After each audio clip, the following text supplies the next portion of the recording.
नमस्कार दोस्तों, मैं हूं निरंजन कमलेश और जैसे कि आप जानते हैं, हम हमेशा आपके लिए कुछ न कुछ नया लेकर आते हैं। तो इसी कड़ी में हम आपके लिए लेकर आए हैं छत्तीसगढ़ प्यून एग्जाम 2022 से संबंधित महत्वपूर्ण टॉपिक। जी हाँ दोस्तों, यह जो टॉपिक है छत्तीसगढ़ सामान्य अध्ययन भाग 3 है। इससे पहले मैंने इसका 2 भाग और बना चुका हूं।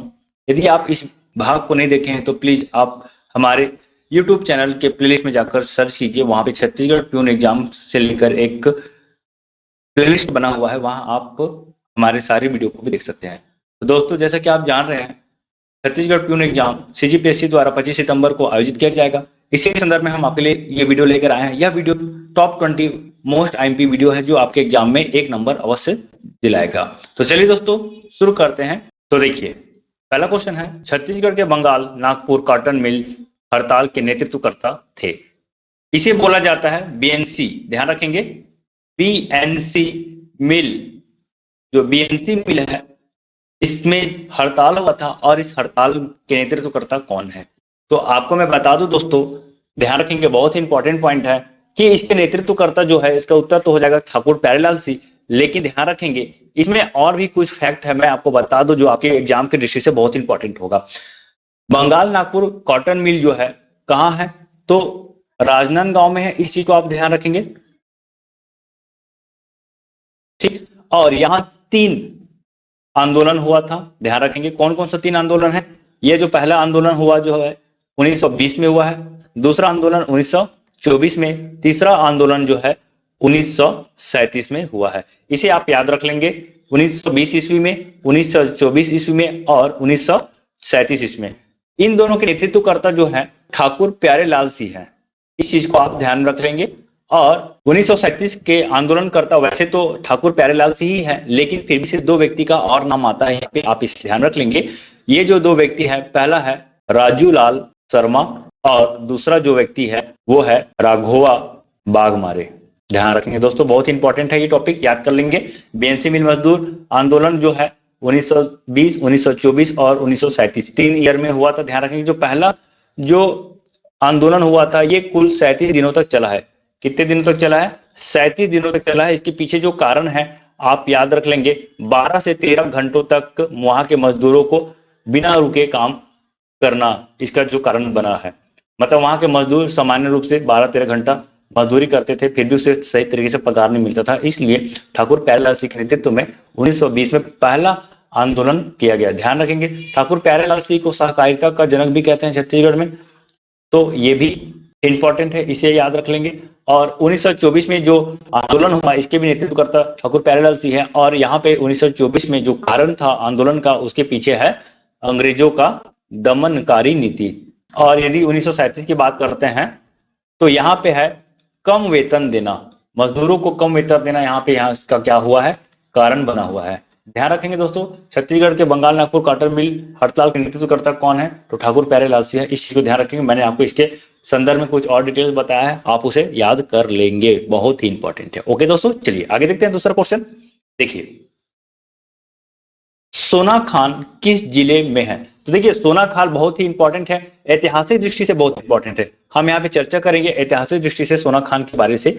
तो आप याद रख लीजिए, सोनाखान जो है बलौदाबाजार जिले में है। और यहाँ पे जो यदि हम ऐतिहासिक इसकी पृष्ठभूमि की बात करते हैं सोनाखान का, तो यहाँ पे एक व्यक्ति है जिसे छत्तीसगढ़ में 1857 की क्रांति का प्रथम शहीद कहा जाता है। ध्यान रखेंगे, वो वीर नारायण सिंह जी है। याद रख लेंगे, स्वतंत्रता संग्राम आंदोलन के अंतिम शहीद कौन है? तो मैंने आपको बताया प्रथम शहीद कौन है।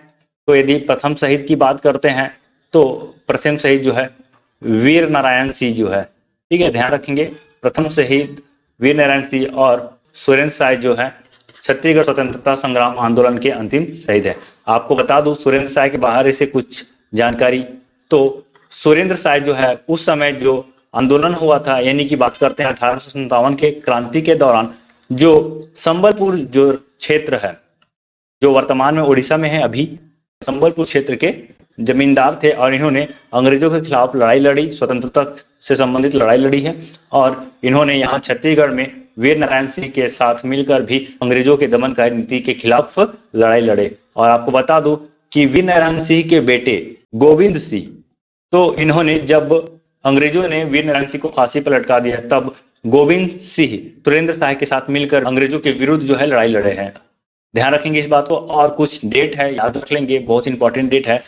यदि सुरेंद्र शाह के बारे से हम बात कर रहे हैं तो 1857 में सुरेंद्र शाह को हजारीबाग जेल में कैद कर लिया गया था, और 1864 में हजारीबाग जेल के बाद इसे असीरगढ़, ध्यान रखेंगे, असीरगढ़ जेल में कैद किया गया, और यहीं पास असीरगढ़ जेल में ही 1884 में इनका देहांत हो जाता है। असीरगढ़ जेल में आजीवन ये कैद में रहे और यही इनकी मृत्यु 1884 में असीरगढ़ जेल में हो जाती है।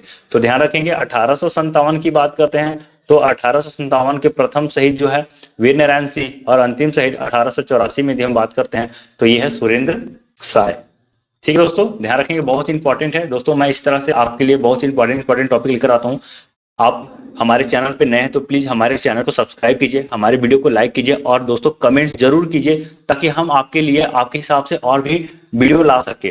तो चलिए दोस्तों आगे हम बढ़ते हैं क्वेश्चन नंबर 4 पे। देखिए, छत्तीसगढ़ में सविनय अवज्ञा आंदोलन की शुरुआत किसने की थी? तो देखिए, सविनय अवज्ञा आंदोलन की यदि बात करते हैं तो सविनय अवज्ञा आंदोलन जो है 1930 ईस्वी में प्रारंभ किया गया, पूरे भारतवर्ष में प्रारंभ किया गया था। ठीक, और यदि हम छत्तीसगढ़ की बात करते हैं तो छत्तीसगढ़ में प्रारंभ करने वाले हैं पंडित रविशंकर शुक्ल। देखिए क्या होता है, प्रारंभ जो होता है नमक कानून तोड़कर सविनय अवज्ञा आंदोलन का क्या किया गया था, तो प्रारंभ किया गया था। कब? तो 1930 में, ध्यान रखेंगे। और यदि हम बात करें तो छत्तीसगढ़ में शुरुआत किसने किया, तो पंडित सुंदरलाल शर्मा ने। इन्होंने नमक कानून जो तोड़ा वो एसटीएल से इन्होंने सांकेतिक रूप से नमक का निर्माण किया और इसे बिक्री भी किए थे सांकेतिक रूप से, और अंग्रेजों के जो नीति है उसके खिलाफ रविशंकर शुक्ल ने छत्तीसगढ़ में लड़ाई लड़ी। इस चीज को आप ध्यान रख लेंगे।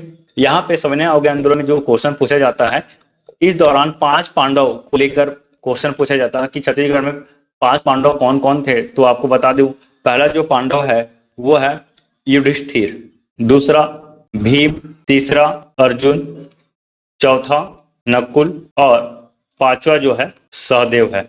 तो आपको पता ही होगा कि ये 5 पांडव युधिष्ठिर, भीम, अर्जुन, नकुल, सहदेव, ये पांचों के पांचों पांडव हैं, और छत्तीसगढ़ से इन पांडवों का जो किरदार निभाए हैं वो यदि हम बात करें युधिष्ठिर का, तो युधिष्ठिर जो थे छत्तीसगढ़ के क्रांतिकारी नेता वामन राव लाखे जी थे।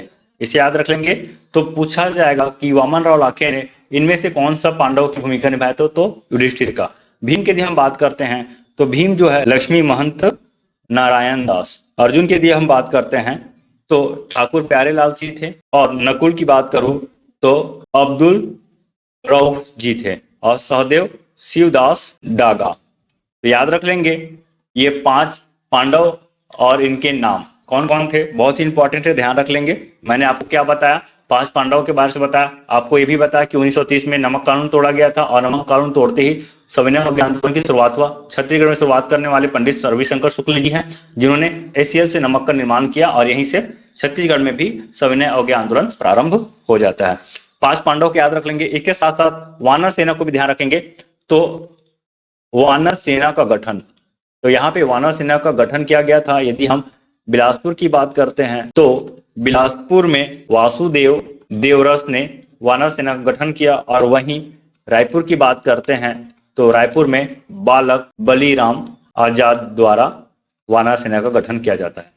तो ध्यान रखेंगे, ये चौथा क्वेश्चन है, बहुत इंपॉर्टेंट है, इससे एग्जाम में क्वेश्चन पूछा जाता है। दोस्तों मैं आपको यह जो टॉपिक है एग्जाम की दृष्टि से काफी डिटेल में पढ़ा रहा हूँ, प्लीज आप ज्यादा से ज्यादा लोगों तक शेयर जरूर कीजिए ताकि हमारा वीडियो ज्यादा से ज्यादा लोगों तक पहुंचे और सभी को इस वीडियो का लाभ हो। तो चलिए हम आगे बढ़ते हैं। अगला क्वेश्चन है, छत्तीसगढ़ के सिहावा नगरी में निम्न में से किस ऋषि ने तप किया था? तो ध्यान रखेंगे, तप किया था यदि हम बात करते हैं सिहावा नगरी में तो वो है ऑप्शन बी श्रृंगी ऋषि। चलिए इसमें कुछ ज्यादा डिटेल्स नहीं है, हम आगे बढ़ते हैं। किस भोसले सेनापति ने बस्तर पर आक्रमण किया? बहुत इंपॉर्टेंट क्वेश्चन है दोस्तों, ध्यान रखेंगे। तो इसका जो सही उत्तर हो जाएगा वो है ऑप्शन नंबर ए नीलू पंत। और मैं आपको बता दूं कि नीलू पंत जो है किस शासक के काल में बस्तर पर आक्रमण करते, तो आपको बता दूं काकतीय वंश के शासक दलपत देव।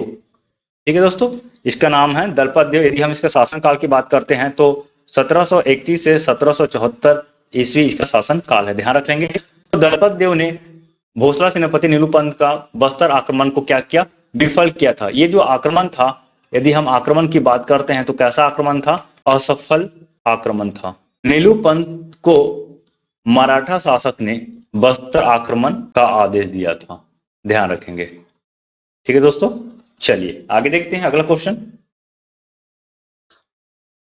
छत्तीसगढ़ की प्रसिद्ध लक्ष्मण मंदिर किस पदार्थ द्वारा निर्मित है। छत्तीसगढ़ स्थापत्य और कला की दृष्टि से लक्ष्मण मंदिर बहुत ही प्रसिद्ध मंदिर है और यह मंदिर जो है लाल ईंटों से निर्मित हुआ है। यदि हम और आगे बात करते हैं कि किस शासक के शासन काल में बना है तो बता दो। यदि हम वंश की बात करते हैं तो पांडु वंश, तो पांडु वंश के काल में बना है और इसका निर्माण करने वाली जो है वसाटा देवी, ध्यान रखेंगे। पांडु वंश की शासिका है वसाटा देवी, जिन्होंने अपने पति की याद में, ध्यान रखेंगे, पति के याद में इस मंदिर का निर्माण किया। लक्ष्मण मंदिर है जो कि एक प्रकार के वैष्णव मंदिर है, इसे बोले जाते हैं। और यह जो है लाल ईंटों का बना हुआ है। भारत का प्रथम मंदिर है जो लाल ईंटों से निर्मित है और स्थापत्य कला की दृष्टि से बहुत ही प्राचीन है। यदि हम भारत की बात करते हैं तो ये गुप्त वंश के समय का बात है। ठीक है दोस्तों, इस चीज को आप याद रख लेंगे।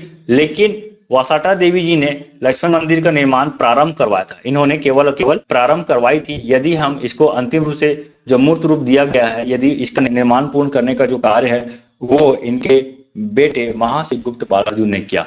बहुत ही प्रतापी शासक है महाशिवगुप्त बालार्जुन और इन्हीं के काल को छत्तीसगढ़ का स्वर्ण काल कहा जाता है। इस चीज को भी आप ध्यान रखेंगे। तो देखिए दोस्तों, एक क्वेश्चन के साथ मैं आपको बहुत सारा टॉपिक बता रहा हूँ, बहुत सारे पॉइंट बता रहा हूँ और यह हर एक पॉइंट अपने आप में एक क्वेश्चन ही है। तुमान किस जिले में है? तो देखिए तुमान जो है ना कोरबा जिले में है। और यदि हम इसकी ऐतिहासिक की बात करते हैं तो ध्यान रखिए कलचुरी शासक, ठीक है, कलचुरी शासक, यदि हम इनका नाम बताएं तो ये हो जाएगा कलिंग राज। ठीक है, कलिंग राज ने तुमान में आक्रमण किया और आक्रमण करने के बाद तुमान को अपनी राजधानी बनाया। ध्यान रखेंगे, तुमान को क्या किया, राजधानी बनाया। किन्होंने? तो कलचुरी शासक कलिंग राज ने, ध्यान रखेंगे, कलचुरी शासक कलिंग राज ने। ठीक, और यदि हम बात करते हैं तुमान में आक्रमण का तो ध्यान रखेंगे 995 ईस्वी में इन्होंने तुमान पर आक्रमण किया और यहीं से तुमान को अपनी राजधानी बनाया। ध्यान रखेंगे इस चीज को। उसके बाद यदि तुमान से रतनपुर राजधानी जो बनाने वाले हैं वो है रत्नदेव प्रथम। ठीक है, यदि हम बात कर रहे हैं कलचुरी शासक का तो सबसे पहले कलचुरी शासक का राजधानी जो था तुमान था। तुमान जो है प्रथम राजधानी था। उसके बाद हम देखते हैं यहाँ पे छत्तीसगढ़ में तो दूसरे नंबर पे रतनपुर को राजधानी बनाया जाता है। और यदि हम बात करें कब राजधानी बनाया गया तो ये 1020 ईस्वी के आसपास रतनपुर को राजधानी बना दिया गया था। ठीक है दोस्तों, चलिए आगे बढ़ते हैं। छत्तीसगढ़ प्रदेश में किस शासक के सर्वाधिक अभिलेख प्राप्त हुए हैं? तो दोस्तों इसका जो सही उत्तर हो जाएगा वो है पृथ्वीदेव। यदि हम पृथ्वीदेव द्वितीय की बात करते हैं तो आपको बता दो कि सर्वाधिक अभिलेख इनका प्राप्त हुआ है। कुल 13 अभिलेख पृथ्वीदेव द्वितीय के छत्तीसगढ़ में प्राप्त हुए हैं। और पृथ्वीदेव द्वितीय जो है एक प्रतापी शासक थे और इन्होंने कलचुरी, यदि हम बात करते हैं त्रिपुरी की कलचुरी, ठीक है, त्रिपुरी की कलचुरी की अधिसत्ता अस्वीकार की। ध्यान रखेंगे, बहुत इंपॉर्टेंट है। और यदि हम बात करें पृथ्वी के बारे से, यदि निर्माण का बात करते हैं, स्थापत्य कला की बात करते हैं तो रतनपुर में गज किला का निर्माण इन्होंने किया था। इसका एक और पॉइंट है, यदि हम देखते हैं तो हम ये देख सकते हैं कि इन्होंने राजीव लोचन मंदिर का जीर्णोद्धार कराया। ठीक है दोस्तों, राजीव लोचन मंदिर का जीर्णोद्धार इन्होंने किया और किसके माध्यम से कराया गया तो इसके सामंत थे जगतपाल। ध्यान रखेंगे, सामंत जगतपाल के द्वारा जीर्णोद्धार कराया गया। चलिए आगे देखते हैं अगला क्वेश्चन। मराठा शासन के दौरान छत्तीसगढ़ की राजभाषा क्या थी? तो देखिए मराठा शासन की यदि हम बात करते हैं तो छत्तीसगढ़ में 1741 में भास्कर पंथ, ध्यान रखेंगे, भास्कर पंथ, छत्तीसगढ़ में भास्कर पंथ ने सबसे पहले आक्रमण किया और यहीं से कलचुरी शासन का अप्रत्यक्ष रूप से शासन प्रारंभ होता है। यहाँ पे हम देखते हैं मराठा का यहाँ पे अप्रत्यक्ष शासन हमें देखने को मिलता है। ठीक है, तो यहाँ पे जैसे ही छत्तीसगढ़ में मराठे लोग आए तो यहाँ पे राजभाषा के रूप में इन्होंने मराठी भाषा का प्रयोग किया। तो ठीक ध्यान रखेंगे। और प्रथम यदि हम स्वतंत्र मराठा शासक की बात करते हैं जो छत्तीसगढ़ में शासन किया तो वो हो जाएंगे बिंबाजी। और यदि हम काल की बात करते हैं तो इनका काल हो जाएगा 1758 से 1787 ईस्वी तक, इसे याद रखेंगे। और बिंबा जी का छत्तीसगढ़ में बहुत बड़ा योगदान है, इसे हम आगे और डिटेल्स में पढ़ लेंगे। तो चलिए आगे देखते हैं अगला क्वेश्चन। माधवराव सप्रे ने किस पत्रिका का संचालन किया? तो देखिए, तो माधवराव सप्रे का जो पत्रिका है वो है हिंद केसरी। ध्यान रखेंगे, बहुत इंपॉर्टेंट है। इसमें कुछ खास डिटेल्स नहीं है बताने को, आप ध्यान रख लेंगे। बस इतना याद रखेंगे कि माधवराव सप्रे ने हिंद केसरी नामक पत्रिका का संचालन किया। चलिए आगे देखते हैं। भारत अस्मिता श्रेष्ठ जन प्रतिनिधि अवार्ड, राष्ट्रीय अवार्ड किसको दिया गया था? तो इसका जो सही उत्तर हो जाएगा डॉक्टर रमन सिंह। इसमें भी कोई फैक्ट नहीं है दोस्तों, ये करंट का विषय है और ये काफी पुराना हो गया तो कुछ खास इंपॉर्टेंट नहीं है क्वेश्चन, फिर भी इसे ध्यान में रख लीजिएगा। चलिए आगे देखते हैं।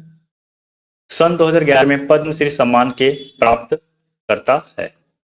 तो देखिए, इसका जो सही उत्तर हो जाएगा डॉक्टर पुखराज बाफना को सम्मानित किया गया था। बहुत ही इंपॉर्टेंट है, ये जो है केंद्र सरकार द्वारा, ध्यान रखेंगे किसके द्वारा दिया जाता है, तो केंद्र सरकार द्वारा प्रतिवर्ष 26 जनवरी के दिन अनाउंस किया जाता है पद्मश्री सम्मान। ठीक है, इसे पद्म अलंकरण भी कहा जाता है। यदि हम बात करते हैं पद्म अलंकरण का तो ये 3 प्रकार का होता है। पहला पद्मश्री, दूसरा पद्म भूषण और तीसरा जो होता है पद्म विभूषण। ठीक है, ध्यान रखेंगे। जिसमें से सबसे बड़ा पुरस्कार है पद्म विभूषण, दूसरे नंबर पे आता है पद्म भूषण, तीसरे नंबर पे आता है पद्मश्री। तो पद्मश्री सम्मान 2011 में डॉक्टर पुखराज बाफना को प्राप्त हुआ था। ठीक है दोस्तों, चलिए आगे देखते हैं। प्रथम छत्तीसगढ़ी कहानी सूही गैया के रचनाकार है? तो इसके जो उत्तर हो जाएगा पंडित सीताराम। चलिए आगे देखते हैं। श्रीकांत वर्मा कहाँ के निवासी हैं? श्रीकांत वर्मा बिलासपुर के निवासी हैं। और आपको बता दूं श्रीकांत वर्मा जो है, इससे 2 बात याद रख लीजिएगा कि ये स्वतंत्रता आंदोलनकारी हैं और दूसरा बात करें तो ये साहित्यकार भी हैं। तो 2 चीज है जो बहुत इंपॉर्टेंट है श्रीकांत वर्मा जी के बारे से। बिलासपुर के निवासी है जो कि स्वतंत्रता आंदोलनकारी हैं और साथ ही साथ ये साहित्यकार भी हैं। चलिए अगला क्वेश्चन देखते हैं। छत्तीसगढ़ के वित्त मंत्री कौन है? छत्तीसगढ़ के वित्त मंत्री की यदि हम बात करते हैं तो ये टी.एस. सिंहदेव है। ध्यान रख लेंगे, वर्तमान में टी.एस. सिंहदेव जी हैं जो कि छत्तीसगढ़ के वित्त मंत्री हैं। आपको बता दूं छत्तीसगढ़ में कुल 13 मंत्री हैं। दोस्तों ये 13 मंत्री और उसके विभाग बहुत ही इंपॉर्टेंट है। यदि आप अभी तक मंत्री और उसके विभाग के बारे से बिल्कुल भी जानकारी नहीं रखे हुए हैं तो आप जरूर इसका जानकारी रख लीजिए, ये बहुत ही इंपॉर्टेंट है। तो चलिए मैं आपको इसके मंत्री और विभाग के बारे से मैं आपको बता दूं जो कि बहुत इंपॉर्टेंट है। देखिए कुल 13 मंत्रियों का मैंने नाम लिखा है। अब मैं इसका बारी बारी से क्या करूंगा, इन सभी मंत्रियों के विभागों के नाम को भी मैं यहाँ पे लिख दूंगा आपके लिए। ठीक है दोस्तों, तो चलिए देखते हैं। सबसे पहला है भूपेश बघेल जी। और आपको बता दो भूपेश बघेल मंत्री भी हैं, सभी मंत्रियों के मंत्री। तो इनके जो विभाग है वो है सामान्य प्रशासन, वित्त विभाग है, जनसंपर्क विभाग, खनन ऊर्जा और अन्य विभाग। और ऐसे विभाग जो किसी भी मंत्रियों को अभी तक आवंटित नहीं किया गया वो भूपेश बघेल जी के पास है। टीएस की यदि हम बात करते हैं तो देखिए स्वास्थ्य और परिवार कल्याण। ध्यान रखेंगे पंचायत मंत्री भी थे लेकिन पंचायत मंत्री के पद से इन्होंने इस्तीफा दे दिया है। तो बहुत इंपॉर्टेंट ये हो सकता है, पूछ दे कि पंचायत मंत्री के पद से किस मंत्री ने इस्तीफा दिया, तो इसका उत्तर हो जाएगा टी.एस. सिंहदेव जी। इसके अलावा जीएसटी है, 20 सूत्रीय कार्यक्रम है। यदि हम ताम्रध्वज साहू जी की बात करते हैं तो इसका प्रमुख विभाग है गृह है, लोक है, जेल विभाग है, पर्यटन और संस्कृति विभाग है। रविंद्र चौबे जी की बात करूं तो कृषि विभाग इनके पास है, कृषि, पशुपालन, मत्स्य पालन। तो जितने भी ये सब चीजें अर्थव्यवस्था से संबंधित ये सारा का सारा रविंद्र चौबे जी के पास है। प्रेम सिंह टेकाम की हम बात करते हैं, स्कूल शिक्षा, पिछड़ा वर्ग और अल्पसंख्यक विकास सहयोग। मोहम्मद अकबर की हम बात कर रहे हैं तो परिवहन विभाग इनके पास है, खाद्य विभाग इनके पास है। प्रवासी लखमा की हम बात करते हैं, वाणिज्य एवं उद्योग, आबकारी, ये विभाग इनके पास है। डॉक्टर शिव डहरिया की हम बात करते हैं, श्रम है, नगरीय प्रशासन, अनिला भेड़िया की हम बात करते हैं तो अनिला भेड़िया जी के पास है महिला एवं बाल विकास विभाग। वही जयसी अग्रवाल की हम बात करते हैं वाणिज्य कर विभाग है। राजस्व आपदा गुरु रुद्र कुमार की हम बात करें पब्लिक हेल्थ अफेयर्स है। उमेश पटेल जी की बात करते हैं तो उच्च शिक्षा विभाग इन्हीं के पास है, ध्यान रखेंगे उच्च शिक्षा। फिर खेलकूद अमरजीत भगत की यदि हम बात करते हैं तो इनके पास खाद्य विभाग है। और यदि हम बात करते हैं तो आर्थिक सर्वेक्षण विभाग इन्हीं के पास है। 13 मंत्री है, इन 13 मंत्री का मैंने नाम और विभाग बता दिया दोस्तों, आप इनको याद कर लेंगे, बहुत ही काम का है।